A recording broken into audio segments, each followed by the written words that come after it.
1 milion persona mes të cilëve familjar, krerë shtetesh dhe qytetar francez kanë nisur marshimin në Paris në kujtim të 17 viktimave të sulmeve 3 ditore terroriste.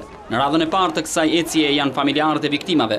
Ata u nisën nga sheshi i Republikës dhe do të ecin përgjatë bulevardit. Pas tyre janë të paktën 40 krerë shtetesh, mes të cilëve edhe kryeministri Edi Rama, bashkë me delegacionin shqiptar, kryeministri britanik David Cameron, kancelaria gjermane Angela Merkel, kryeministri izraelit Benjamin Netanyahu dhe krerë të tjerë shtetesh, kryesisht nga Europa. Dhimbjes së familjarëve u janë bashkuar edhe qytetarë. Ata mbanin në duar flamuj dhe parulla, unë jam Charlie.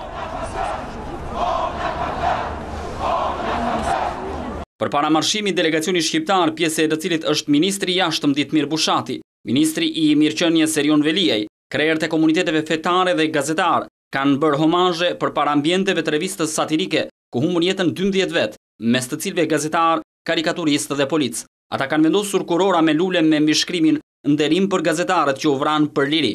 Më pas, liderët e shteteve takuan presidentin François Hollande në Pallatin Elysée. Ky marshim mbikëqyret nga rreth 2000 oficer policie, 1350 ushtarë dhe inteligjenca franceze. Ata janë në gjendje gatishmërie për të mbrojtur më shumë se 1 milion marshues.